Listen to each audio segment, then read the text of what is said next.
Φίλες και φίλοι, καλό βράδυ σε όλους. Συνεχίζουμε. Είναι η βραδιά για πρεμιέρες σήμερα και έπρεπε να το κάνω αυτό. Τι εννοώ? Δεν μπορούσα να μην ανταποκριθώ και να μην είμαι πιστός στις δεσμεύσεις και στις υποσχέσεις μου. Διότι έγινε το πρώτο μέρος, η απαγορευμένη εκπομπή όπως τηλεφορήθηκε πριν από 3 μέρες περίπου εδώ στο διαδικτυακό κανάλι του Κώδικα Μυστηρίων στο Βασίλης Μπαντίδης, Flat Earth μέρος πρώτο, με τον κύριο Κωνσταντίνο Μπενίση, τον εκπρόσωπο Flat Earth Europe, όπου πραγματικά έχει γίνει ένας χαμός με αυτή την εκπομπή, αλλά είναι τόσα πολλά τα ερωτήματα που θα χρειαστούν και άλλες εκπομπές. Οπότε είχα πει ότι την Τετάρτη θα έβγαινε το δεύτερο μέρος, λόγω χρόνου και υποχρεώσεων βγαίνει σήμερα Παρασκευή βράδυ, το δεύτερο μέρος Flat Earth, η απαγορευμένη εκπομπή, για να θέσουμε και άλλα ερωτήματα στον κύριο Μπενίση. Λοιπόν, πάμε να τον δούμε. Κωνσταντίνε, καλησπέρα. Ευχαριστώ που είσαι ξανά μαζί μας σε αυτή τη νέα πρεμιέρα. Καλησπέρα σας. Να είσαι καλά. Λοιπόν, στην προηγούμενη εκπομπή κλείσαμε με το ερώτημά μου για το τι είναι τα άστρα που βλέπουμε στον ουράνιο θόλο και μας έδινες απαντήσεις και μας έδειξες κάποιες φωτογραφίες για τις οποίες δέχθηκα πολλά μηνύματα, Κωνσταντίνε, δεν στο κρύβω. Πολλοί κόσμος έπαθε πλάκα, άλλοι μου έλεγαν ότι είναι έτσι, άλλοι μου έλεγαν ότι το ψάχνουμε κι εμείς, άλλοι βέβαια ήταν επικριτικοί. Ξέρεις, υπάρχουν κάθε καρυδιά σκαρίδι που λέει και ο θυμόσοφος λαός. Μας έδειχνες λοιπόν κάποιες φωτογραφίες για τις ηλεκτρικές εκενώσεις που έχουν σχέση με το θόλο και μας έλεγες ότι αυτή είναι η πραγματική αλήθεια για την φύση του στερεώματος. Και μας απαντούσες και μας έλεγες στο κλείσιμο της προηγούμενης εκπομπής ότι η σελήνη δεν έχει καμία σχέση με αυτό που μας έχουν παρουσιάσει, ούτε οι πλανήτες, ούτε και τα άστρα. Μας έλεγες για ηλεκτρικές εκενώσεις, μας έλεγες για ενεργειακά δεδομένα και καταστάσεις που σχετίζονται με συμπυκνώσεις ενέργειας σε γενικές γραμμές. Οπότε ας ξεκινήσουμε από αυτό για να πιάσουμε και όλα τα υπόλοιπα, Κωνσταντίνε. Σε ακούμε. Να δείξουμε έτσι εντάχει ένα άστρο, όσο μπορούμε να το δείξουμε. Αυτό λες ότι είναι ένα αστέρι, δηλαδή? Αυτό είναι ένα άστρο, ναι. Μάλιστα. Αυτό είναι λες και βλέπουμε ταινία του Hollywood και δείχνει κάτι σαν ενεργειακό πλάσμα. Είναι μια συχνότητα, ναι. Αυτό που λέγαμε, ότι είναι μια συχνότητα. Οπότε μας λες ότι δεν έχουμε να κάνουμε με πλανήτες, όπως τους ξέρουμε τουλάχιστον. Όχι, όχι. Τώρα είναι σε κανονική ροή, πριν ήταν σε αργή ροή. Αυτές είναι οι ενέργειες που βλέπουμε στο ουράνιο στερέωμα. Είναι οι λεγόμενες συχνότητες, ηχοφωτοαύγειες, κάποιοι τις ονομάζουν από τους Flat Earthers, και είναι βίντεο λήψης που μπορεί να έχει κάποιος όταν έχει μια εξελιγμένη μηχανή zoom σαν αυτή που αναφέραμε. Ναι. Βέβαια, ανάλογα με τη θέση που βρίσκονται στο ουράνιο στερέωμα,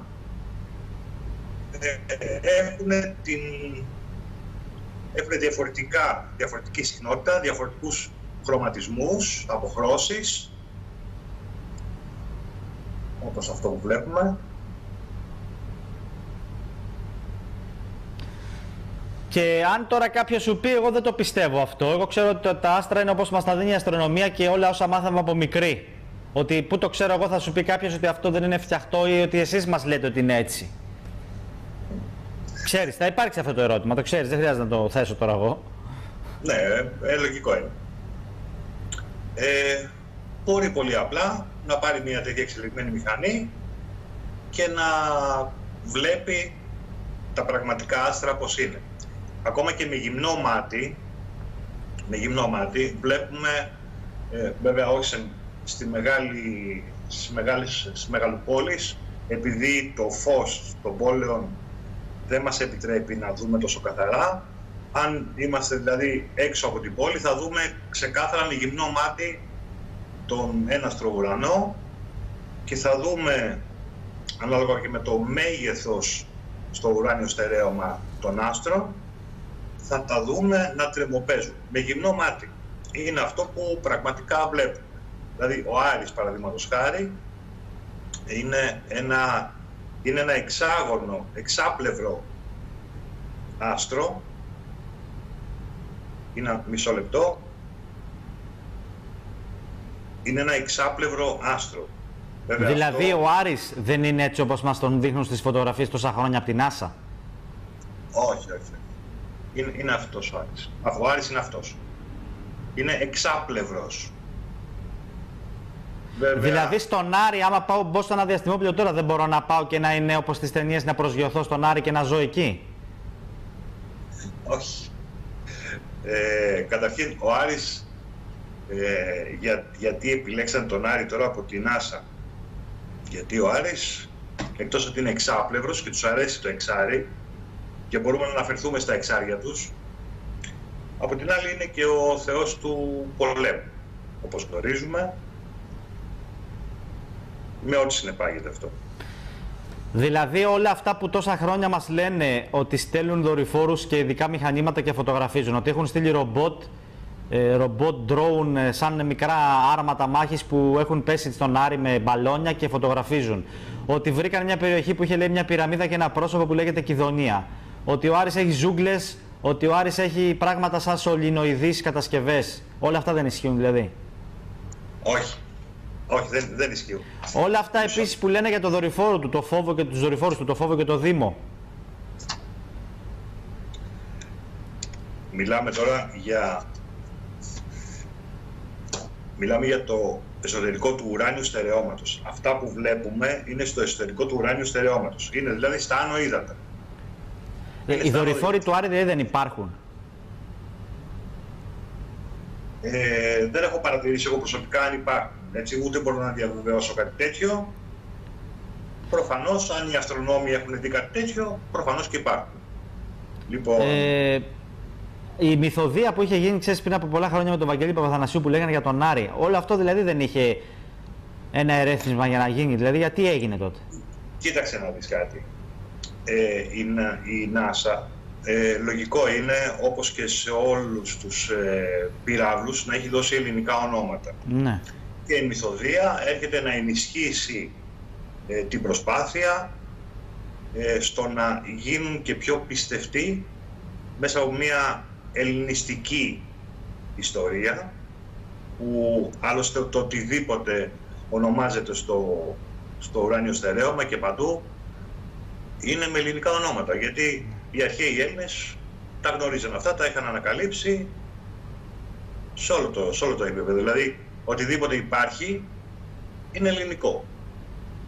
Δηλαδή κάποτε είχαν πάει κάποιοι αστρονόμοι σε ένα παγκόσμιο συνέδριο και δεν τους μιλούσαν, τους Έλληνες, και κάποια στιγμή λέει τι να σας μιλήσουμε, σχεδόν τρεπόντουσαν, γιατί τα πάντα, λέει, είναι με ελληνικά ονόματα, τα πάντα αναφέρονται στα ελληνικά. Όμως εσύ λες ότι ο Άρης, έτσι όπως το μας έχουν παρουσιάσει, ότι μπορούμε να πάμε, ο Elon Musk που λέει ότι θα σας βάζω σε διαστημόπλια και θα πηγαίνετε να ζείτε σε αποικία στον Άρη, εσύ λες ότι αυτό δεν μπορεί να συμβεί, γιατί ο Άρης δεν έχει αυτή τη δομή που μας παρουσιάζουν? Όχι βέβαια. Μία συχνότητα είναι μέσα στο ουράνιο στερέωμα. Δεν μπορείς να πας να πατήσεις εκεί δηλαδή? Όχι. Όχι, μα σου λέω, είναι ξεκάθαρα, είναι το ουράνιο στερέωμα. Μάλιστα. Μπορεί να μας δείχνουν αυτοί ένα ρομπότ, ας το πούμε, που... Είπες όμως ότι για τους δορυφόρους μπορεί και να υπάρχουν? Όχι. Για ποιους δορυφόρους? Του Άρη, τους δορυφόρους, ο Φόβος και ο Δήμος που ξέρουμε ότι έχει ο Άρης 2 δορυφόρους. Πώς έχουμε εμείς στη Σελήνη, ας πούμε? Ναι, κατάλαβα.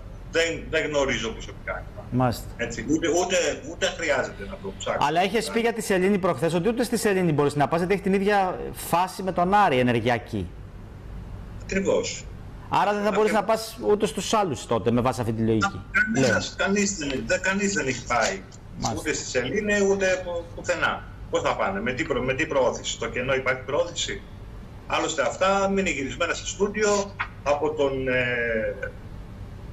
τον Stanley Kubrick, ο οποίος πριν πεθάνει, ναι, έδωσε μια συνέντευξη, ναι, και είπε ότι αυτή τη συνέντευξη να την κάνετε γνωστή στο δημοσιογράφο που πήρε την αποκαλυφτική συνέντευξη, και μάλιστα θυμάμαι ήταν με μουσια ο Stanley Kubrick, να την μεταδώσετε αφού έχω πεθάνει. Και είπε λοιπόν ότι όλο αυτό δεν μπορώ εγώ να πάρω μαζί μου ένα τέτοιο μεγάλο μυστικό και να μου εξαπατήθηκε όλος ο κόσμος. Και αποκάλυψε λοιπόν ότι ποτέ δεν είχαν πάει και ότι όλα αυτά είναι σε στούντιο, Hollywood κτλ. Έτσι. Και θυμάμαι επίσης, υπάρχει βίντεο ως προς επίρρωση αυτό που λες. Είχαν πάει στον Buzz Aldrin, ένα κοριτσάκι αν δεν κάνω λάθος, με μια βίβλο, με ένα Ευαγγέλιο και του έλεγαν βάλε το χέρι πάνω και ορκίσου ότι πήγε στη σελήνη. Δεν το έκανε και είπε είσαι πολύ μικρή για να ασχολείσαι με τέτοια πράγματα. Αποκάλυψε όμως, εκεί σε αυτή τη συνέντευξη, ότι δεν πήγανε. Είχε πει όμως σε μια εκπομπή για τον Άρη ότι λέει στο δορυφόρο του Άρη λέει, υπάρχει ένας μονόλιθος που δεν τον βάλαμε εμείς εκεί, λέει, τον έβαλε ο Θεός. Ποιος τον έβαλε?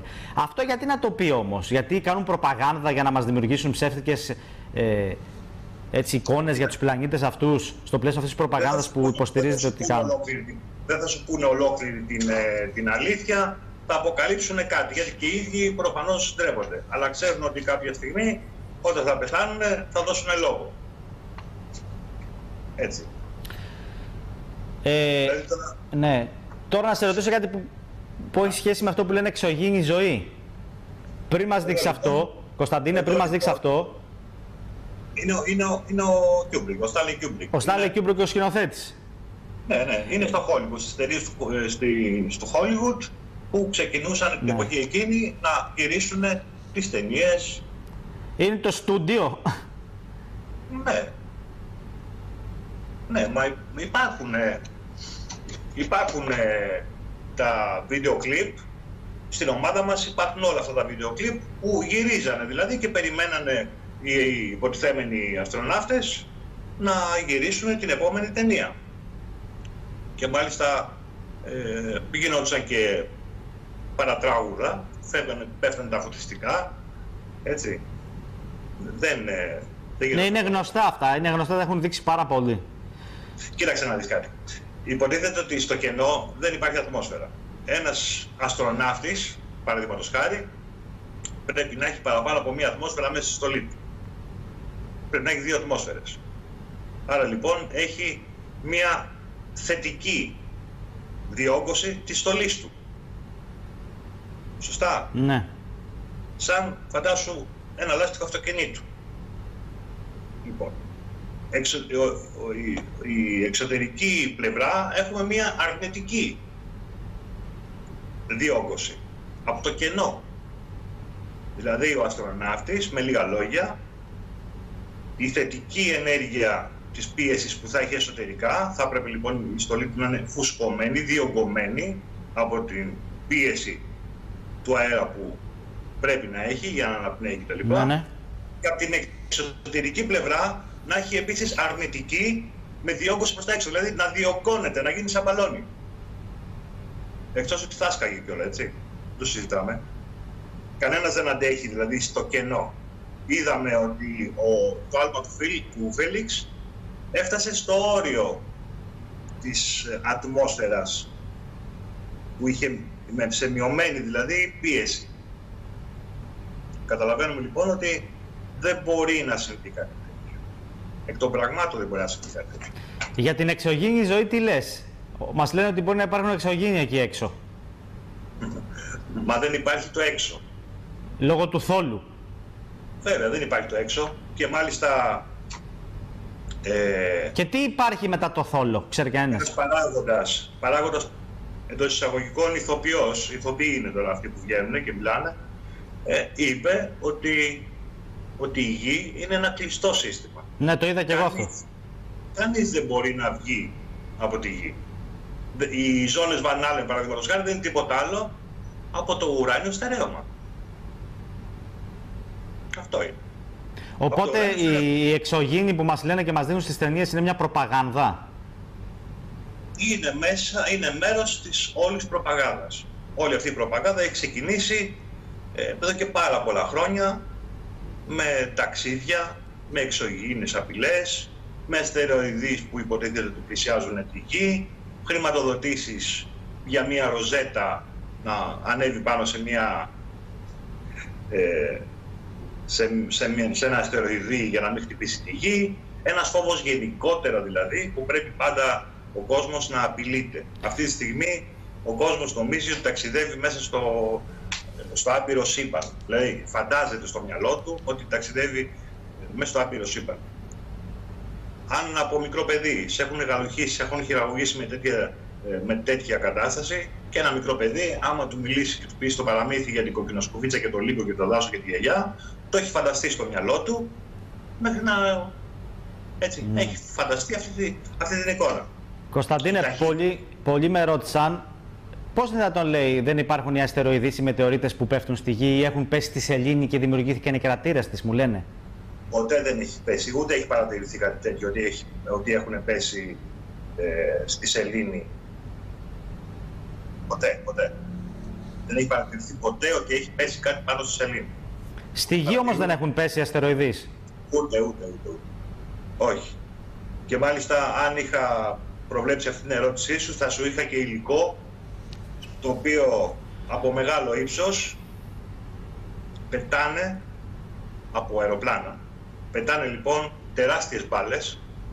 Μιλάμε για μπάλες σαν το άνοιγμα το χεριό μου, οι οποίες έχουν και πτυτικές ικανότητες, που μπορούν δηλαδή όχι να πέφτουν κάθετα, αλλά να ύπτανται σε μια γωνία μοιρών. Τα Foo Fighters είναι αυτά, τι είναι? Είναι στρογγυλές μπάλες, κάποια έχουν και πτυτική ικανότητα. Έχω δει δηλαδή και οδοντοτά τέτοια σκευάσματα, τα οποία κατά την πτώση τους ή πριν την πτώση τους τα ενεργοποιούν, όπως έχουμε ένα τροχοδιοπτικό βλήμα που βλέπουμε τη νύχτα, έτσι. Φαντάσου αυτό λοιπόν, και μάλιστα όταν το βρίσκουν, γιατί έχουν βρεθεί σε διάφορες χώρες και μάλιστα έχουν αποκλείσει την περιοχή, έχει μαζευτεί κόσμος, φοράνε στολές και τέτοια και πηγαίνουν να το συλλέξουν, να δουν τι είναι αυτό, γιατί δεν ξέρουν τι είναι αυτό που έχει πέσει. Και μάλιστα η μεταλλική, ας το πούμε, το μεταλλικό περίβλημα έχει καεί, έχει πυρακτωθεί, γι' αυτό και σε κάποια βίντεο βλέπουμε να πυρακτώνεται κάτι που πέφτει και να αφήνει και πίσω μια ουρά πυράκτωσης, ώσπου καταλήγει, γιατί είναι μελετημένα όλα αυτά, πριν πέσει στη γη, να γίνει και μια έκρηξη και να διαλυθεί όλο αυτό και να μην βρεθεί. Αλλά υπάρχουν αστοχίες, συνήθως στοχεύουν σε θάλασσα, έτσι. Τι είναι αυτά δηλαδή? Είναι μπάλες πυράκτωσης για τον απροσανατολισμό του κόσμου. Να νομίζει ότι πέφτει ένα αστέρι, οτιδήποτε. Τα πεφταστέρια, ας το πούμε. Οπότε λες και όλο αυτό με το ότι πέφτουν αντικείμενα απ' έξω είναι πάλι στο πλαίσιο της προπαγάνδας του παγκόσμιου συστήματος. Ναι, τα πεφταστέρια που προγραμματίζουν σε ποιο γεωγραφικό πλάτος θα πέσουν και πότε θα πέσουν είναι σε μέγεθος σαν ένα μπαλάκι του τένις, παραδείγματος χάρη. Και ρίχνουν τέτοια χιλιάδες. Και τόσα χρόνια που μας έχουν πει ότι έχει πέσει στους πόλους ένα κομμάτι, λέει, από τον Άρη και είχε και ζωή, βακτήρια πάνω. Λίμνες, λέει, που έχουν δημιουργηθεί σε διάφορα σημεία και στην Ελλάδα από την πτώση αστεροειδών στα παλιότερα χρόνια. Ο μετεωρίτης αστεροειδής που έπεσε, λέει, και εξαφανίστηκαν οι δεινόσαυροι. Αυτά τι είναι, ψέματα όλα? Οι δεινόσαυροι δεν υπήρχαν ποτέ. Δεν υπήρχαν ποτέ δεινόσαυροι? Όχι. Όλα αυτά είναι μέσα στο πλαίσιο του παραμυθιού. Πώς είναι, αφού βρίσκουν απολυθωμένο οστά δεινοσαύρων? Μπορεί να σου πούνε ό,τι θέλεις. Ό,τι θέλεις. Εδώ σου είπαν ότι κατεβάσανε μια κοπέλα από τη σελήνη. Ναι. Τη Μόνα Λίζα της σελήνης. Εντάξει. Ό,τι θέλουν να κάνουν. Δικό τους είναι το Hollywood, η Disney, η NASA. Ό,τι θέλουν να κάνουν. Δεν το συζητάμε. Τώρα κάτι άλλο. Πρακτικά, σε θέματα, σε ερωτήματα ουσιαστικά. Λένε πολλοί πώς είναι δυνατόν να είναι επίπεδη η γη. Δεν θα είχαμε, λέει, την εναλλαγή, λέει, μέρας και νύχτας. Μετά μου λένε όταν ταξιδεύω, λέει, προς την Ιαπωνία ή προς την Αμερική και μιλούν για τη νύχτα και τη μέρα ή την εναλλαγή του ημισφαιρίου, όλα αυτά. Πώς γίνεται, λέει, πώς είναι δυνατόν να είναι επίπεδη η γη? Αυτό οφείλεται, λέει, στη σφαιρικότητα της γης. Όχι, δεν είναι έτσι. Ναι, γιατί στο μυαλό τους έχουν το μοντέλο του... Το ηλιοκεντρικό. Το ηλιοκεντρικό. Ενώ εσύ λες ότι είναι γεωκεντρικό. Σαφώς είναι γεωκεντρικό. Κοίταξε να δεις. Εδώ υπάρχει μια φωτογραφία. Είναι από τη συνέντευξη του ναυάρχου Ρίτσαρντ Μπέρν. Ναι. όταν επέστρεψε από την Ανταρκτική και έδωσε αυτή τη μεγάλη συνέντευξη. Από πίσω δεσπόζει ο χάρτης της επίπεδης γης, στον τοίχο. Ναι. Τεράστιος χάρτης της επίπεδης γης. Έτσι. Λοιπόν, ο Βέρνερ Φον Μπράουν, Ναι. κρυπτοχριστιανός από ό,τι αποκαλύφθηκε, πριν πεθάνει είπε... Είναι και στον τάφο του αυτό. Είναι στον τάφο του αυτό, δεν είναι? Ο ψαλμός του Δαβίδ 19.1. Που λέει τι? Για το θόλο. Ναι, βέβαια. Βέβαια. Που μιλάει για το θόλο. Μισό λεπτάκι. Να σου πω έτσι 2-3 πράγματα επιγραμματικά. Και νομίζω είναι και ένας τραγουδιστής, ο Μόρισον. Ποιος ήταν που άφησε μια υπόνοια κάπου κι αυτός? Περί επίπεδης γης. Πολλοί τραγουδιστές και πολλά τραγούδια έχουν βγει. Όπως και της Αντέλ. Σου έστειλα ένα της Αντέλ. Ναι. Που μιλάει για όλα αυτά τα ψέματα που έχουν πει κατά καιρούς. Εδώ οι Russian Beats ανεβάσαν ένα τραγούδι του Mick Jagger που λογικά είναι παλιό, 40 δευτερόλεπτα είναι, που λέει ο Mick Jagger. Λέει κάποια πράγματα σχετικά και με τα όσα ζούμε τώρα και λέει κάποιος κυλάει στο αίμα μου, πολύ γνωστός, αυτός με τα γυαλιά που μας λέει τι θα κάνουμε. Και λέει επίσης ότι the earth is flat and cold στο τέλος. Η γη είναι κρύα και επίπεδη, λέει ο Mick Jagger σε αυτό το τραγούδι.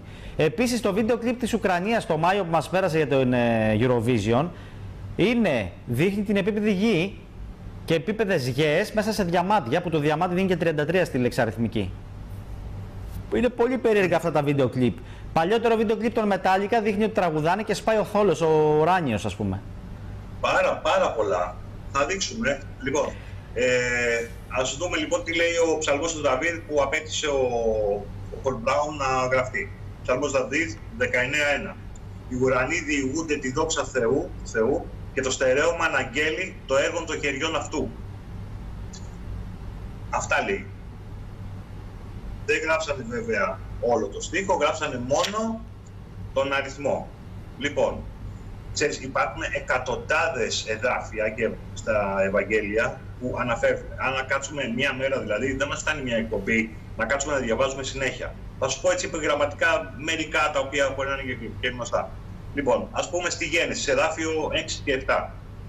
Και είπε ο Θεός, γεννηθεί το στερέωμα εν μέσω του ύδατος και έστω διαχωρίζον αναμέσων ύδατος και ύδατος και γένεται ούτος. Δηλαδή να ξεχωρίσει τα ύδατα, το πάνω και τα κάτω. Συνεχίζει και είπε ο Θεός, να γίνει ο ουρανός δόλος της γης μεταξύ των υδάτων που καλύπτουν την επιφάνειά της και των νεφών που αιωρούνται στην ατμόσφαιρα και να διαχωρίζει μεταξύ των υδάτων της γης και των υδάτων του ουρανού. Έτσι. Συνεχίζει. Και επίησε ο Θεός το στερέωμα και διαχώρισε ο Θεός αναμέσων των υδάτων το υποκάτω του στερεώματος και αναμέσων των υδάτων και πάνω του στερεώματος και πάνω από το στερέωμα. Τα άστρα που βλέπουμε και κυματίζουμε, είναι στα νερά του πάνω στερεώματος. Ξέρεις όμως ότι πολλοί θα πούνε τώρα αυτά είναι γραφικά τώρα, μωρέ, τις γραφές τα βλέπουμε. Εγώ θέλω χειροπιαστά πράγματα, μαθηματικά θα πει κάποιος για να πιστέψω. Χειροπιαστά που τα δείχνουμε. Αυτό το έχεις δει ποτέ στη ζωή σου? Ναι, το έχω πετύχει, ναι, όντως. Τι είναι ακριβώς? 1888. Ένας μοναχός που υποτίθεται ότι έφτασε στην άκρη του θόλου. Έτσι.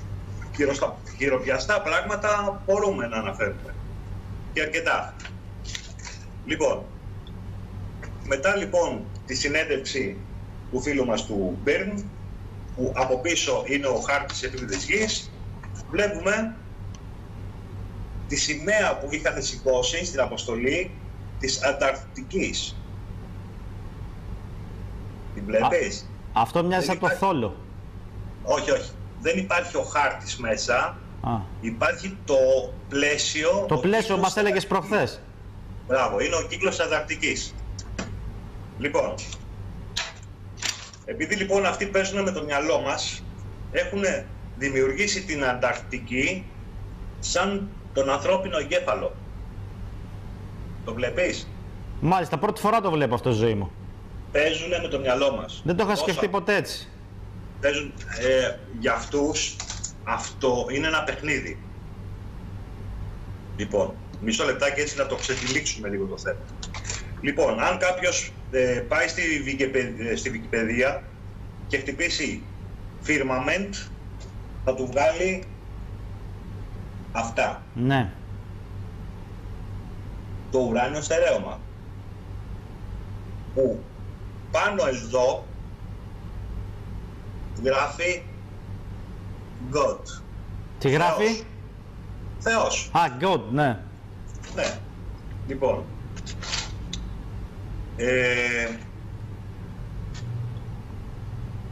Δεν ξέρω αν θέλεις να πεις κάτι σε αυτό, αλλά μπορούμε να συνεχίσουμε. Κοίτα, θέλω αν γίνεται να επεκταθούμε σε κάποια θέματα τα οποία είναι πιο πρακτικά, δηλαδή όπως είπα πριν, πολλοί μου έλεγαν για τους μετεωρίτες και τους αστεροειδείς. Ναι. Έδωσες κάποιες απαντήσεις γι' αυτό. Προχθές σε ρώτησα, έλεγαν πολλοί πως είναι δυνατόν να είναι στρόγγυλοι άλλοι πλανήτες και μόνο η Γη επίπεδη και σε αυτό απάντησες. Με βάση το τι λέτε ως άνθρωποι που... Ναι. Από τα βίντεο βλέπουμε πως είναι τα άστρα κανονικά. Μπορεί οποιοδήποτε να τα δει αυτά τα πράγματα. Τώρα σε ρώτησα πριν για αυτό που λένε πολλοί για το ταξίδι, λένε, για το θέμα των ζωνών, ημέρα νύχτα, εποχές, λένε πολλοί για τις εποχές. Λέει αν ήταν επίπεδη Γη, πώς είναι, έχουμε λέει τις εποχές, την εναλλαγή. Ναι. Μισό λεπτάκι λίγο για να μπορέσω να εξηγήσω κάποια πράγματα. Για να μπορέσω να εξηγήσω κάποια πράγματα και να καταλάβει ο κόσμος, γιατί πραγματικά δεν μπορεί να το καταλάβει έτσι. Μισό λεπτάκι να βρω τα συγκεκριμένα. Λοιπόν, ο ήλιος... Λοιπόν, εδώ είμαστε. Οι εποχές. Καταρχήν, ο ήλιος είναι μικρός, το έχουμε πει και θα το εξηγήσουμε και θα δείξουμε και φωτογραφίες να το καταλάβει ο κόσμος. Ο ήλιος είναι μικρός. Ναι, βέβαια, είναι μικρός και τοπικός. Μικρός και τοπικός και πολύ κοντά. Λοιπόν, εδώ λοιπόν είναι ο χάρτης. Ναι. Βλέπουμε λοιπόν ότι ο ήλιος, ανάλογα το που βρίσκεται, πηγαίνοντας δεξιόστροφα, δεν ξέρω αν στην κάμερα σου το βλέπεις. Ναι, το βλέπουμε. Εντάξει, λοιπόν, αυτό απεικονίζει ακόμα και το ρολόι. Δηλαδή, όπου βρίσκεται ο ήλιος είναι μεσημέρι και εκεί φωτίζει λοιπόν το συγκεκριμένο χώρο. Ο ήλιος κινείται, ξεκινάει από την Ανατολή, δημιουργεί, ακολουθεί μια διαδρομή στο γεωγραφικό πλάτος που εμείς έχουμε ως ορατό, δημιουργεί με ένα ημικύκλιο και καταλήγει στη Δύση και απομακρύνεται, δεν πηγαίνει από κάτω, έτσι. Λοιπόν, όπου λοιπόν βρίσκεται ο ήλιος, φωτίζει. Φαντάσου ένα δωμάτιο σκοτεινό και να έχεις ένα φακό και να κινείσαι γύρω-γύρω. Έτσι, αυτό το πράγμα είναι. Όπου λοιπόν είναι ο ήλιος, κινείται έτσι ακριβώς. Ακολουθεί το ίδιο μονοπάτι. Ο ήλιος όμως, έτσι έχουμε λοιπόν τις ζώνες ώρας. Αυτές είναι οι ακολουθίες που ακολουθεί στη διάρκεια του έτους. Ναι. Αυτή η χάραξη λοιπόν. Έχουμε εδώ το τροπικό του καρκίνου και το τροπικό του εγώκερου. Λοιπόν, και εδώ πέρα έχουμε τον Ισημερινό στην κίτρινη γραμμή. Δεν ξέρω αν φαίνεται. Ναι, φαίνεται, ναι. Συνέχισε, ναι, φαίνεται. Λοιπόν, ο ήλιος λοιπόν ακολουθεί αυτές τις διαδρομές.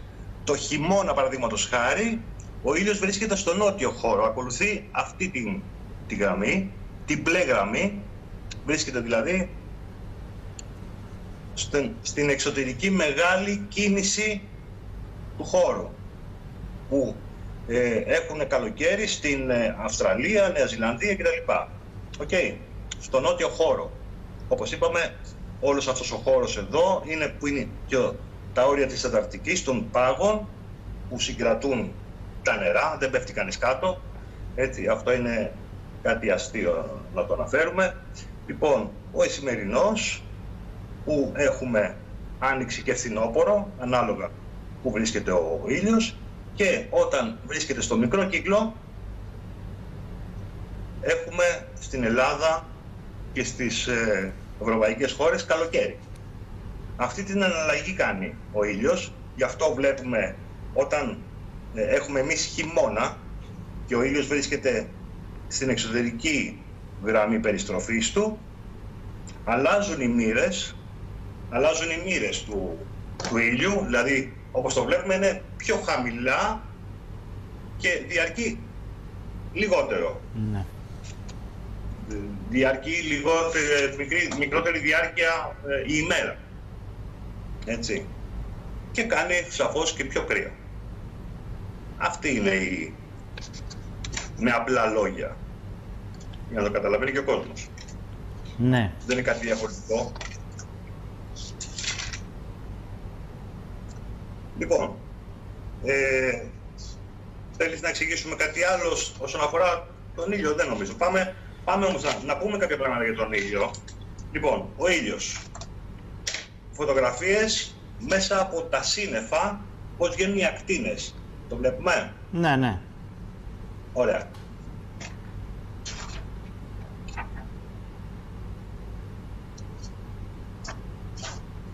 Εδώ αυτή η φωτογραφία, ο ήλιος είναι μέσα στα σύννεφα. Σαφώς είναι με ισχυρό zoom τραβηγμένα όλα αυτά. Το βλέπεις, είναι μέσα στα σύννεφα. Είναι τόσο μικρός και τόσο κοντά. Εδώ βλέπουμε επίσης, βλέπουμε τα σύννεφα μπροστά από τον ήλιο και τα σύννεφα πίσω από τον ήλιο. Φαίνεται ξεκάθαρα. Λοιπόν, ο ήλιος στην πραγματική του μορφή. Και θα διακρίνεις και κάποιες κοιλίδες πάνω. Ναι. Φαίνονται? Ναι, φαίνονται σε αυτή τη φωτό. Αυτός είναι ο πραγματικός ήλιος. Δεν είναι δηλαδή αυτό που μας λέει η NASA με φωτιές κτλ. Έτσι, δεν είναι αυτό. Έτσι, ούτε θα κάνει ηλιακές καταιγίδες, ούτε αυτά τα πράγματα. Έτσι. Μπορεί να είναι πλάσμα ψυχρής σύντηξης, γι' αυτό όσο ανεβαίνουμε ψηλά, δηλαδή δεν κάνει κρύο, ο ήλιος δεν καίει, ακτινοβολεί. Το φάσμα της ατμόσφαιρας είναι αυτό που μετατρέπει την ακτινοβολία σε θερμότητα. Το πάχος, δηλαδή το φάσμα, το πάχος της ατμόσφαιρας. Όσο πιο ψηλά ανεβαίνουμε, σε ένα βουνό, μειώνεται το φάσμα της ατμόσφαιρας και κάνει πιο κρύο, μειώνεται η θερμοκρασία. Αν ανέβουμε σε ένα αεροπλάνο, μπορεί να έχουμε μείον 40, μείον 50, μείον 60 βαθμούς. Έχουμε δηλαδή πολύ μικρότερη θερμοκρασία. Έτσι. Ο ήλιος ακτινοβολεί. Φαντάσου δηλαδή να παίρνεις ένα φακό μεγεθυντικό, έτσι λειτουργεί η ατμόσφαιρα, ένα μεγεθυντικό φακό και με την ακτίνα του ήλιου να καίσεις ένα χάρτη. Όλοι πιστεύω το έχουμε κάνει αυτό το πειραματάκι. Σωστά? Λοιπόν, όσον αφορά τώρα... Κάτι άλλο, συγγνώμη τώρα που λένε, αν πάρεις το τηλεσκόπιο ή και για τη σελήνη για παράδειγμα, λέει βλέπεις τους κρατήρες της ή βλέπεις όλα αυτά τα περίεργα που κατά καιρούς έχουν γραφεί και σε σενάρια συνωμοσιολογίας, ή βλέπεις, λέει, περίεργα αντικείμενα, ή βλέπεις πύργους, ή βλέπεις θόλο στη σελήνη, λένε, ή κατασκευές, ή βλέπεις, λέει, ακόμη και αμερικανικές σημαίες μπηγμένες από αποστολές που έγιναν. Ναι, γιατί θέλουν να ενισχύσουν όλη αυτή την ιστορία. Αυτά, πάντως, αν πάρω εγώ τώρα το τηλεσκόπιο το βράδυ, ένα δυνατό τηλεσκόπιο, θα δω κρατήρες στη σελήνη. Δεν τους βλέπουμε, εκτός αν είναι ψεύτικο αυτό. Ναι, οι κρατήρες που έχω, δηλαδή όσον αφορά τους κρατήρες που έχω μιλήσει με κάποιους αστρονόμους, ναι, ή ερασιτέχνες αστρονόμους, μου εξηγήσανε γιατί είναι κάποια πράγματα τα οποία δεν μπορούμε, ούτε οι αστρονόμοι μπορούν να εξηγήσουν. Αυτό όμως που μου είπανε και έχω κρατήσει είναι ότι οι κρατήρες έχουν προέρθει από βρασμό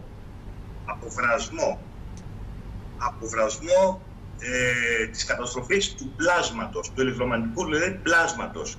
Και αν παρατηρήσουμε στους κρατήρες, είναι σαν να έχει γίνει ένας βρασμός και έχει παγώσει απότομα. Σαν ένας παφλασμός. Πώς γίνεται δηλαδή, καταλαβαίνεις τι εννοώ. Και αυτός ο θόλος που λέτε ότι υπάρχει, όπως μας έχεις πει για βίντεο, είχαμε δείξει και στην περσινή εκπομπή που κάναμε προπέρσινη, είναι σαν γυαλί είναι αυτό, τι είναι? Και βρίσκουν εκεί και δεν μπορούν να φύγουν απ' έξω. Να το καταστρέψουν και να περάσουν απ' έξω, δεν μπορούν? Λοιπόν, από τι υλικό είναι φτιαγμένο δηλαδή, από τι υλικό είναι φτιαγμένο. Λοιπόν, θα σου δείξω αμέσως. Και μάλλον θα υποθεί για πρώτη φορά αυτό σε εκπομπή και επειδή είσαι φίλος, θα το αναπτύξουμε. Λοιπόν, αυτή εδώ είναι μια μπλε πέτρα. Ναι. Τη βλέπεις, έτσι. Ναι. Μπράβο. Πάμε λοιπόν, αυτή εδώ είναι μια φασματογραφία και θα εξηγήσουμε σε λίγο τι ακριβώς είναι αυτό.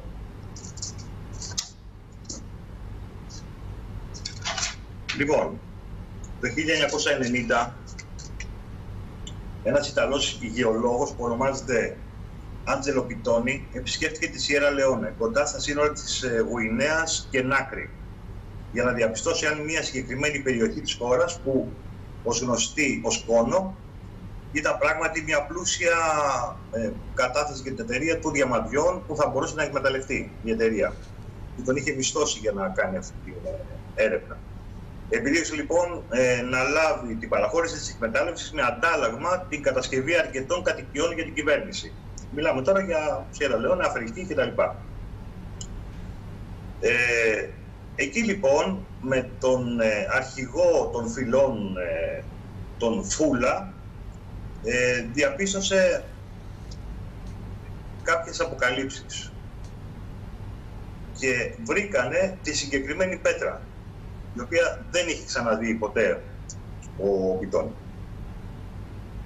Ο αρχηγός της Φούλα του είπε ότι από τα βάθη των αιώνων και από γενιά σε γενιά, από φυλή σε φυλή, αναφέρεται ένας μύθος ότι για μία έκρηξη στο ουράνιο στερέωμα πριν χιλιάδες χρόνια, και γι' αυτό ο τόπος εκεί είναι πλούσιος σε διαμάντια και πετράδια. Ο συγκεκριμένος, και αν μιλάμε τώρα για μία έκρηξη, καταλαβαίνουμε ότι αναφέρεται, και το είπε και ο ίδιος, ότι αναφέρεται στην πτώση του διαβόλου, του Εωσφόρου, με τους αγγέλους του. Σε αυτό αναφέρθηκε. Δεν θα μπω όμως σε λεπτομέρειες. Πάμε στην ουσία. Μετά την επιστροφή λοιπόν του Πιτόνι στην Ευρώπη, πήρε την μπλε πέτρα και την πήγε στο Ινστιτούτο Φυσικών Επιστημών της Γενέβης και στο Πανεπιστήμιο Λα Σαπιέντζα στη Ρώμη για ανάλυση. Προς έκπληξή του, οι δοκιμές έδειξαν ότι η πέτρα δεν ήταν τριπουάζ και δεν ήταν καν επίσημα καταλογογραφημένη. Η μπλε πέτρα είχε ανακαλυφθεί, όχι μόνο που είχε ανακαλυφθεί, δεν ανταποκρίνεται σε κανένα γνωστό ορυκτό, αλλά το ίδιο υλικό βρέθηκε επίσης και πρόσφατα στο Μαρόκο από έναν Βρετανό γεωλόγο που ονομάζεται Άνι Κρέισον. Το πιο ενδιαφέρον είναι ότι το χρώμα του ορυκτού δεν δικαιολογεί τη σύνθεση της πέτρας. Οι ερευνητές δεν καταλαβαίνουν από πού έρχεται η πέτρα, αν και πολλά πανεπιστήμια και εργαστήρια έχουν αναλύσει τη συγκεκριμένη πέτρα. Όλοι τους δεν κατάφεραν να απαντήσουν από πού προέρχεται το μυστηριώδες χρώμα της πέτρας. Πρόσεξε τώρα, μιλάμε για ερευνητικά κέντρα, για πανεπιστήμια, έτσι. Δεν μιλάμε δηλαδή για κάτι αυθαίρετο και άσχετο. Το πιο ενδιαφέρον λοιπόν είναι ότι ένα κομμάτι της πέτρας που το είχαν υπολογίσει, που παρατηρήθηκε κάτω από το μικροσκόπιο, δεν είχε καν χρώμα όταν το πολιτοποιήσανε. Μέχρι στιγμής το μόνο που γνωρίζουν οι ερευνητές είναι ότι δεν έχει κατασκευαστεί από τη φύση και δεν έχει ξαναβρεθεί κάτι τέτοιο στη γη. Σύμφωνα με ανάλυση, εδώ πάμε τώρα στην ουσία. Σύμφωνα με ανάλυση, το 77,17% της πέτρας είναι κατασκευασμένο από οξυγόνο. Από οξυγόνο. Εκεί μείναν έκπληκτοι όλοι οι επιστήμονες. Το υπόλοιπο ποσοστό διαιρείται μεταξύ άνθρακα 11,58%, πυρητίου 6,39%, ασβεστίου 3,31% και άλλων στοιχείων των οποίων η παρουσία ήταν σχεδόν απίστευτη. Αλλά περιμένετε, λέει στο άρθρο, το συγκεκριμένο, περιμένετε μια στιγμή, λέει, πώς μπορεί το οξυγόνο να σχηματίσει μια πέτρα. Λοιπόν, περαιτέρω δοκιμές πραγματοποιήθηκαν στην Ισπανία από διάφορα εργαστήρια όπου η μυστηριώδες πέτρα, Sky Stone όπως την ονομάζουν, υποβλήθηκε σε 5 διαφορετικά είδη δοκιμών. Ανάλυση X-ray, φασματομετρία πλάσματος, αέρια χρωματογραφία, φασματομετρία μάζας και τελικά φασματομετρία υπερήθρων, δίνοντας τα πιο μυστηριώδη αποτελέσματα. Το πιο ενδιαφέρον είναι ότι το χρώμα του ορυκτού δεν δικαιολογεί από τη σύνθεση της πέτρας. Οι ερευνητές δεν καταλαβαίνουν από πού προέρχεται η πέτρα, αν και πολλά πανεπιστήμια και εργαστήρια έχουν αναλύσει τη συγκεκριμένη πέτρα. Όλοι τους δεν κατάφεραν να απαντήσουν από πού προέρχεται ούτε καν το χρώμα. Μερικοί ερευνητές πιστεύουν ότι αυτή η μυστήρια μπλε πέτρα κατασκευάστηκε από κάτι πολύ προηγμένο και που είναι αδύνατο να εξηγήσουν. Τι να εξηγήσουν? Τη δημιουργία του δημιουργού, του Θεού?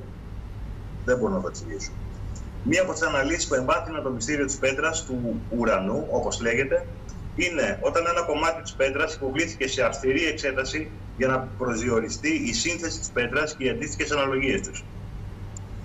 Σε προκαταρκτικές δοκιμές με ακτίνες Χ προσδιορίστηκε ότι η μπλε πέτρα αποτελείται κυρίως από υδροξίδιο του ασβεστίου, έχει τον τύπο δίπλα, ανθρακικό ασβέστιο και πυρίτιο ασβέστιο. Αλλά μυστηριωδώς κανένα από αυτά δεν ήταν σε θέση να εξηγήσει πώς η πέτρα πήρε το απίστευτο χρώμα της. Είχαν κολλήσει στο χρώμα, έτσι, σαφώς και σε όλα τα υπόλοιπα, αλλά το χρώμα ήταν αυτό που αυτό πότε τη βρήκανε, ποια ημερομηνία το είπες, δεν το συγκράτησα? 1999. 22 χρόνια πριν δηλαδή. Ακριβώς. Η ανάλυση φασματομετρίας πλάσματος μείωσε το επίπεδο του οξυγόνου στο 50% έως 55% το πολύ. Πράγμα που είναι φυσιολογικό σε οποιαδήποτε βράχο όταν μπει σε αυτή τη διαδικασία εξέτασης. Περισσότερα στοιχεία εμφανίστηκαν όταν η πέτρα υποβλήθηκε σε αέρια χρωματογραφία που προσπάθησε να εντοπίσει μια οργανική ένωση στην πέτρα αναζητώντας κάποιο είδος μελάνης που πιθανόν να έχει δώσει το συγκεκριμένο μπλε χρώμα. Οι ερευνητές αποφάσισαν να συντρίψουν ένα κομμάτι της πέτρας και να το αναμίξουν με ακετόνι, εξάνιο και μελιθένιο για να ενισχύσουν τις εκχυλήσεις με τους πέριχους. Τέλος, οι ερευνητές ήταν σε θέση να ανιχνεύσουν μια οργανική ένωση που ήταν άγνωστη στην επιστήμη. Η πέτρα και οπωσδήποτε και όλα τα υπόλοιπα ήταν άγνωστα. Πρώτη φορά βλέπανε κάτι τέτοιο μπροστά τους και σε φασματογραφίες και τέτοιες εξετάσεις είχαν μείνει όλοι έκπληκτοι. Και γι' αυτό όλα αυτά τα ερευνητικά κέντρα και πανεπιστήμια που ανέφερα πριν είχαν μείνει έκπληκτοι. Λοιπόν, η πέτρα του ουρανού, λοιπόν, η Sky Stone, έχει στην πραγματικότητα ένα μη ορυκτό στοιχείο στη σύνθεσή του, αλλά δεν αποκαλύπτει πολλά αφού είναι άγνωστη στην παγκόσμια επιστημονική κοινότητα. Η οργανική ένωση που βρίσκεται στο βράχο, στην πέτρα δηλαδή, του ουρανού, πιστεύετε ότι είναι μεταξύ 15.000 έως 55.000 ετών. Εδώ έρχεται και προσδιορίζεται ακόμα και η χρονολογία της δημιουργίας, κατά κάποιο τρόπο. Σύμφωνα με το Πιτόνι, το συγκεκριμένο ερευνητή που είχε πάει εκεί, το γεωλόγο, η φασματομετρία μάζας αποκάλυψε τη χημική σύνθεση του υλικού και των μοριακών του τύπου που παραμένει άγνωστο στην επιστήμη. Αποκλείστηκε ότι η πέτρα του ουρανού ήταν απάτη, αφού η μοριακή φόρμουλα δεν μπορεί να ανιχνευθεί σε οτιδήποτε γνωρίζουμε στη γη. Τι είναι λοιπόν η μυστήρια πέτρα? Είναι στην πραγματικότητα ένα τεχνούργημα που αφήνει πίσω από ένα προηγμένο πολιτισμό? Μήπως το μεγαλείο του δημιουργού και του στερεώματος που αναφέρουν οι τα εκατοντάδες εδάφια στις γραφές? Ή μήπως είναι... Ναι. Συνέχισε.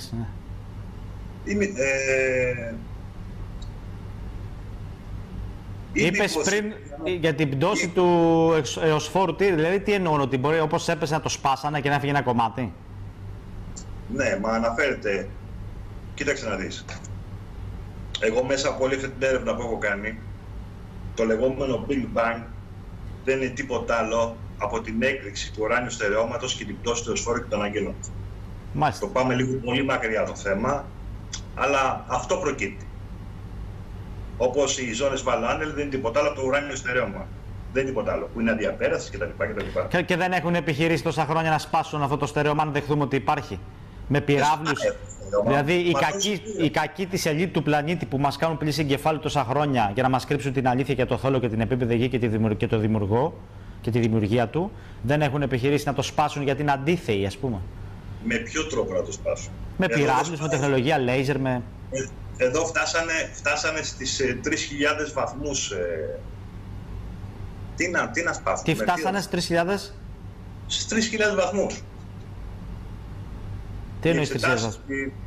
3.000 βαθμούς δηλαδή που το βάλανε, είχε υποστεί τις εξετάσεις και τις έρευνες. Για το πέτρωμα λες, ναι. Ακριβώς.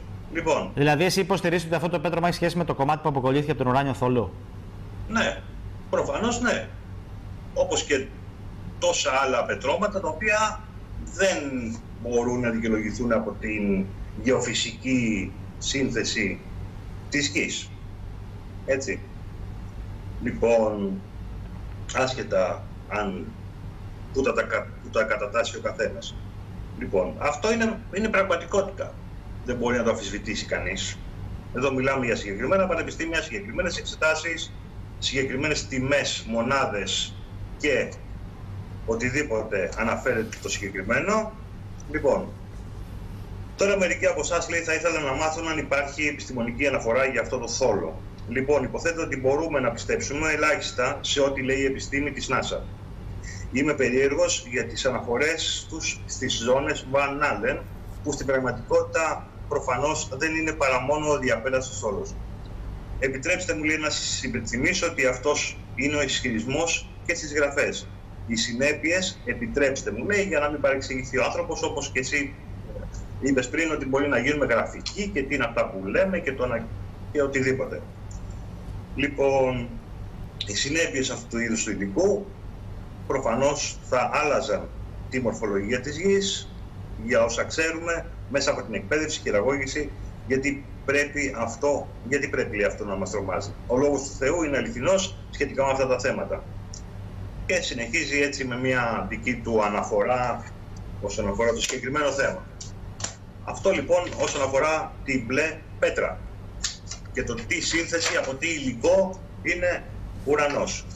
Και εδώ λοιπόν είναι οι μονάδες από τις εξετάσεις φασματομετρίας, έτσι, οι τιμές κτλ. Όσον αφορά το θέμα του στερεώματος. Ναι. Τώρα αυτό που λένε για, δεν ξέρω αν το θίξαμε στην προηγούμενη εκπομπή, ελάχιστα νομίζω, έβαλα στο τέλος και ένα βιντεάκι που μου είχε στείλει με το γεγονός ότι δεν χάνεται τελικά το πλοίο στον ορίζοντα της θάλασσας άμα το κάνει zoom. Και αυτό είναι κομβική σημασία με βάση αυτά που λέτε και είναι και περίεργο. Γιατί τόσα χρόνια μαθαίναμε από το σχολείο, από τη τάξη του δημοτικού, ότι λέει λόγω της καμπυλότητας της γης, από το μάτι σου χάνεται το ιστιοφόρο, γιατί είναι η καμπυλότητα της γης. Όμως εσείς λέτε, και παίξαμε το βίντεο στο τέλος του προηγούμενου κομματιού, του πρώτου, για το θέμα μας, ότι αν κάνει zoom λέει συνεχίζει και φαίνεται. Άρα είναι περίεργο. Στο βίντεο λοιπόν ήταν ξεκάθαρο ότι από το οπτικό πεδίο, από τη δυνατότητα ενός... Εντάξει, από τη δυνατότητα του ματιού χάνεται, εντάξει, εννοείται. Έχει χαθεί τελείως. Αν λοιπόν αυτό το επαναφέρεις, έτσι, κάνεις λοιπόν το zoom, θα το δεις. Από εκεί και πέρα όμως, κάποια στιγμή υπάρχει, δηλαδή, αν υποθέσουμε τη γη και έχουμε, ας το πούμε, το σημείο παρατήρησης, αυτές οι δύο γραμμές, οι παράλληλες, κάποια στιγμή θα συγκλίνουν στο βάθος, έτσι. Εκεί λοιπόν σαφώς θα χαθεί. Όταν ενωθούν λοιπόν αυτές οι δύο παράλληλες, θα χαθεί. Συν το ότι αντιμετωπίζουμε και την οπτική διάθλαση.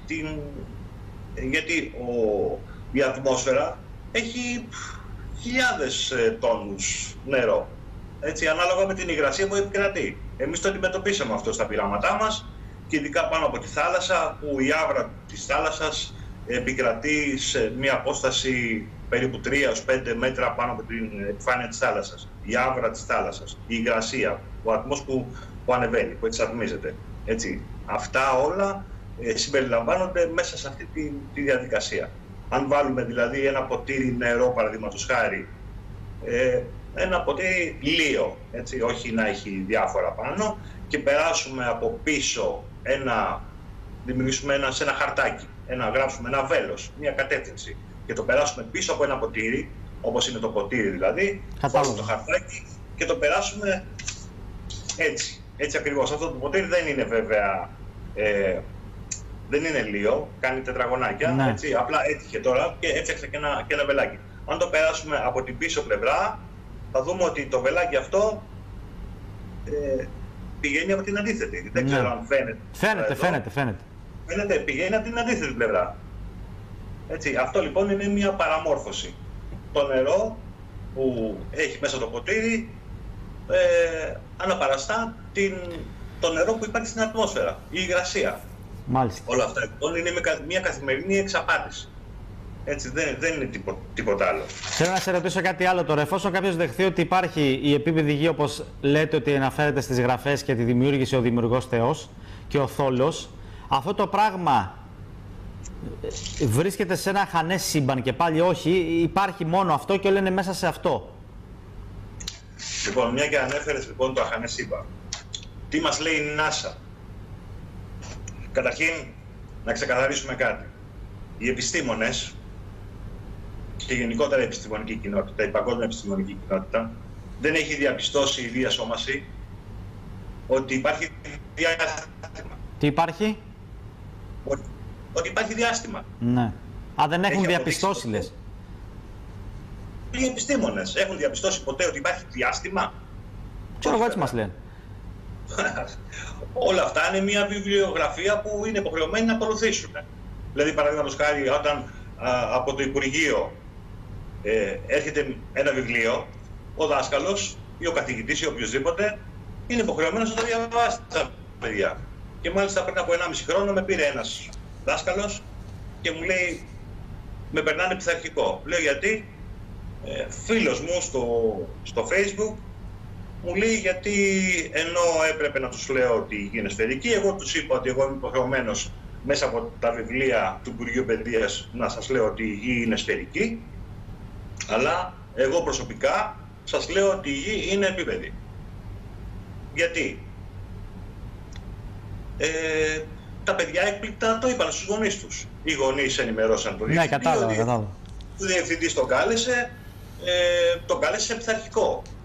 Με παίρνει τηλέφωνο συγκεκριμένος, μου λέει την Τετάρτη με περνάνε πειθαρχικό. Βοήθησέ με, μου λέει, πώς θα τους αντιμετωπίσω. Λοιπόν, σε συγκεκριμένη περίπτωση το μόνο που του είπα είναι ότι καταρχήν δεν υπάρχει ούτε μία φωτογραφία της στρογγυλής γης. Μία πραγματική φωτογραφία της στρογγυλής γης. Που υποτίθεται ότι είναι πεπλατισμένη στους πόλους κτλ. Δεν υπάρχει τέτοιο πράγμα. Πραγματική φωτογραφία δεν υπάρχει. Μας δείξαν υποτίθεται από το φεγγάρι μία φωτογραφία της γης. Ναι, αυτό ήθελα να πω τώρα. Ναι. Καταρχήν, το μέγεθος της γης από το φεγγάρι θα έπρεπε να είναι τεράστια η γη.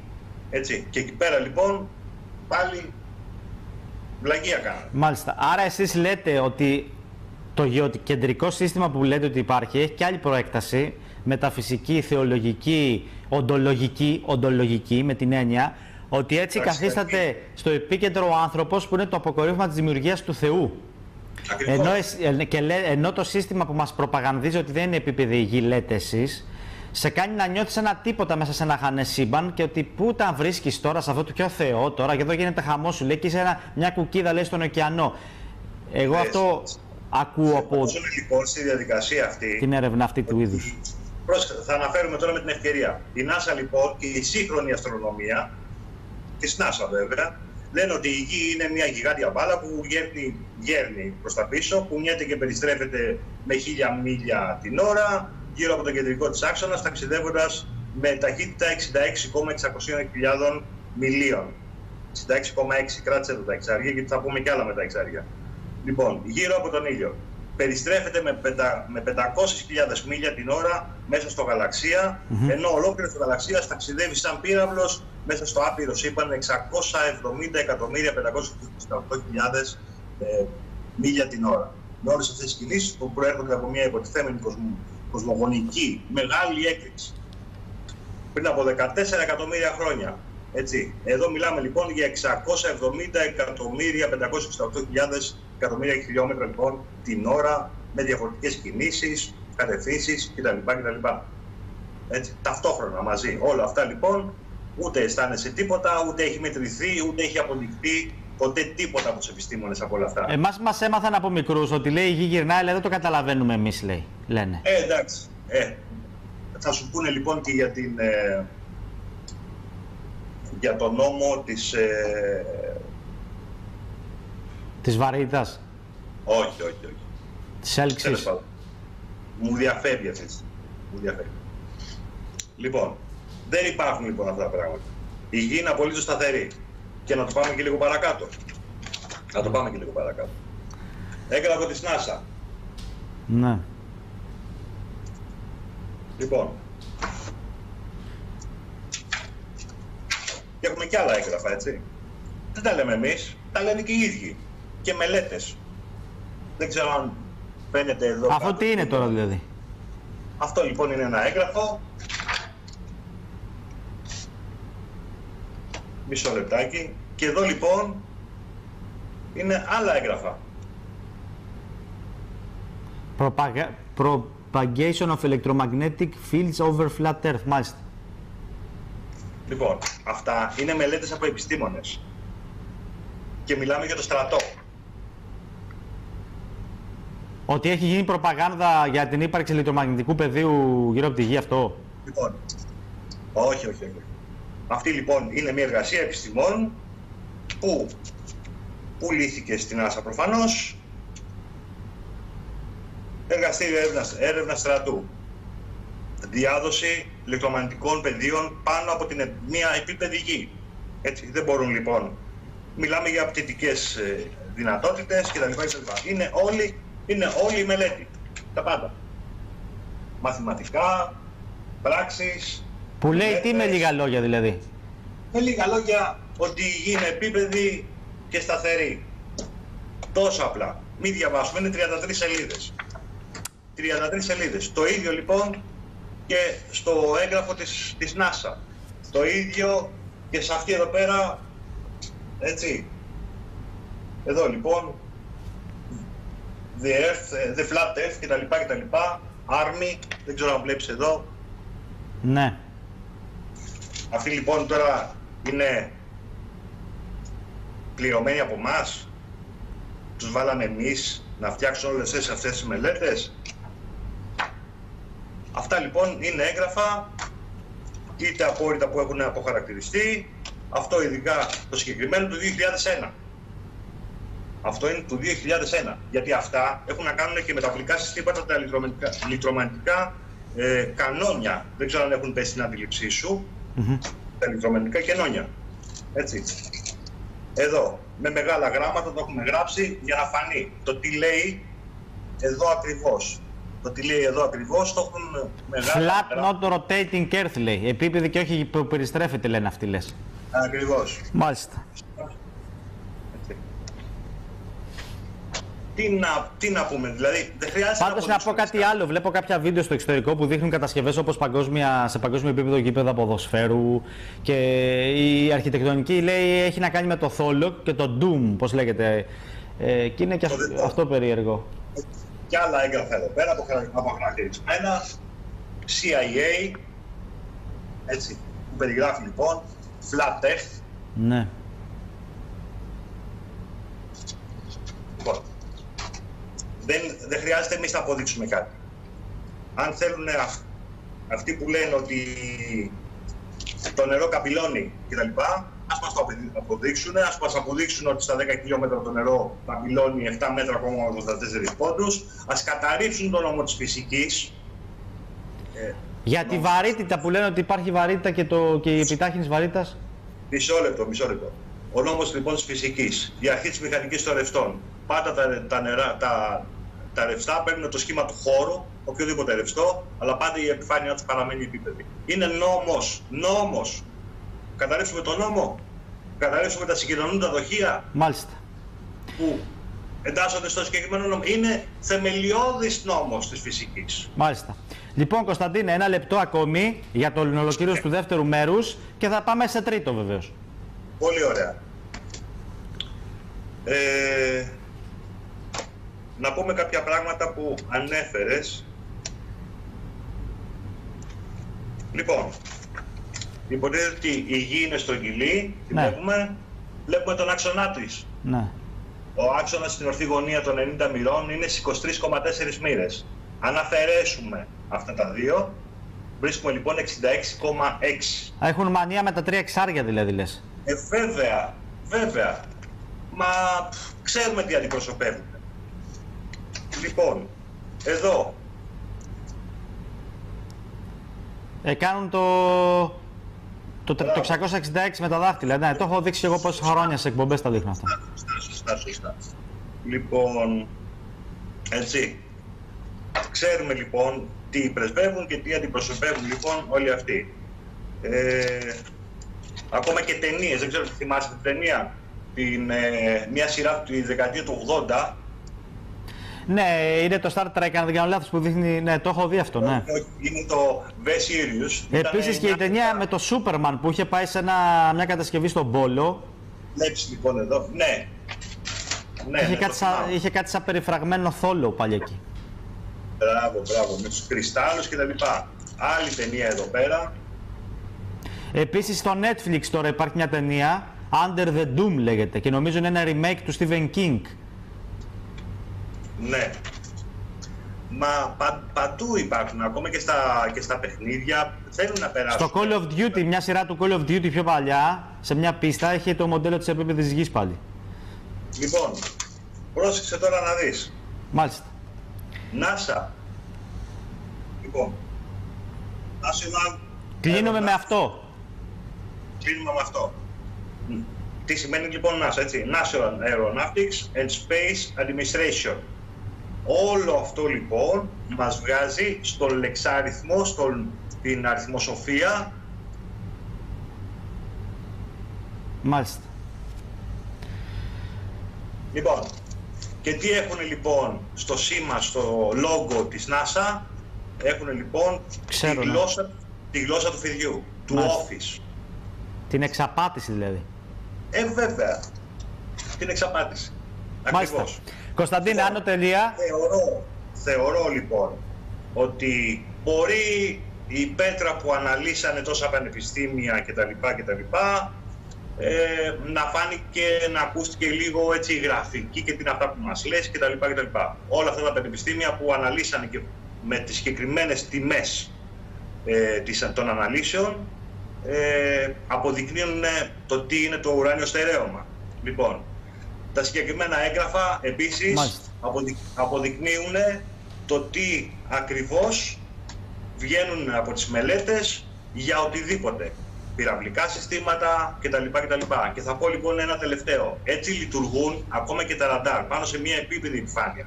Έχω προσωπικό φύλλο ηλεκτρονικό ραντάρ του πολεμικού ναυτικού και συζητούσαμε ότι τα ραδιοσύματα, ραδιοκύματα ταξιδεύουν σε ευθείες γραμμές. Χτυπάνε στο στόχο και επιστρέφουν. Πριν από 1-1,5 χρόνο η Τουρκία εξόπλισε κάποιες φρεγάτες και αντιτροπηλικά με ένα ειδικό σύστημα ραντάρ που έχουν εμβέλεια 400 χιλιόμετρα. Αν η γη λοιπόν ήταν με κλίση, στα 400 χιλιόμετρα θα πρέπει λοιπόν καταρχήν δεν μπορούν τα ραδιοσύματα να ταξιδέψουν υπό καμπύλη, να πάνε δηλαδή καμπύλη, να χτυπήσουν το στόχο και να ξαναεπιστρέψουν πάλι καμπυλωτά πίσω. Έτσι, ξέρουμε πως χτυπάνε τα ραντάρ, βρίσκονται το στόχο. Γι' αυτό και τα αεροπλάνα ταξιδεύουν τα πρόσφατα τα ελληνικά που πήγαν στην Κρήτη, στην Κύπρο, να θυμάμαι καλά, πριν από μερικούς μήνες και δεν γίνανε ορατά από τα τουρκικά ραντάρ γιατί πετούσαν σε πολύ χαμηλό υψόμετρο. Θα πρέπει λοιπόν καταρχήν να ακολουθούν την καμπυλότητα και να είναι σε μόνιμη κάθοδο τα αεροπλάνα. Πετάνε λοιπόν πάνω από μια επίπεδη επιφάνεια, περίπου στα 10-15 μέτρα πάνω από τη θάλασσα. Θα πρέπει λοιπόν τα ραντάρ των 400 χιλιόμετρων εμβέλειας να πηγαίνουν πίσω από την καμπυλότητα περίπου στα 11 χιλιόμετρα. 11 χιλιόμετρα καμπυλότητα και να επιστρέφουν. Μάλιστα. Επίσης και το τελευταίο και κλείνω, από την Κρήτη μου έχουν πει ντόπιοι, όταν είχα μεταβεί στην Κρήτη, στο Ρέθυμνο συγκεκριμένα, Πλακιά και σε ένα άλλο σημείο εκεί πέρα, ότι όταν είναι καθαρός ο ορίζοντας, μου είπαν ότι βλέπουν την Αφρικανική Ήπειρο. Την Αφρικανική Ήπειρο, η οποία βρίσκεται στα 310 χιλιόμετρα. Λέω, παιδιά, 310 χιλιόμετρα. Μου λέει, ναι, άμα είναι καθαρή, μου λέει, καθαρός ο ορίζοντας, βλέπουμε, μου λέει, την Αφρικανική Ήπειρο. Με έναν υπολογισμό λοιπόν που έκανα με βάση την κλίμακα της καμπυλότητας, στα 310 χιλιόμετρα θα έπρεπε λοιπόν η Αφρικανική Ήπειρο, γιατί δεν έχει εκεί πέρα κανένα Everest να φαίνεται. Μιλάμε για τη Λιβύη απέναντι ακριβώς, το πιο κοντινό σημείο, 310 χιλιόμετρα. Θα έπρεπε λοιπόν να είναι πίσω από περίπου 7 χιλιόμετρα. Πίσω από 7 χιλιόμετρα. Κάθοδο μιλάμε τώρα, έτσι. Μάλιστα, κατάλαβα. Κωνσταντίνε, σε ευχαριστώ πολύ. Νομίζω ότι δίνουν τροφή για έρευνα όλα αυτά για όσους θέλουν να ψάξουν, είτε έτσι είτε αλλιώς. Άνω τελεία, ολοκληρώσαμε με το δεύτερο μέρος. Θα πάμε και σε τρίτο και σε τέταρτο, αν χρειαστεί, γιατί ξέρω ότι τώρα θα μου στείλουν μηνύματα και λέω προς τον κόσμο: στείλτε ό,τι ερωτήσεις έχετε πιο εξειδικευμένες για πρακτικά ζητήματα επιστημονικού και μαθηματικού ενδιαφέροντος, να τις θέσουμε προς τον κύριο Μπενής, θα τον ενημερώσω και πριν την εκπομπή, για να τα πούμε την επόμενη φορά. Να είσαι καλά, Κωνσταντίνε, καλή συνέχεια, θα επικοινωνήσουμε. Ευχαριστώ και εγώ. Να είσαι καλά. Φίλες και φίλοι, ολοκληρώσαμε με την συγκεκριμένη πρεμιέρα. Να είστε όλοι καλά, καλό βράδυ και θα τα ξαναπούμε βεβαίως. Υγεία σε όλους.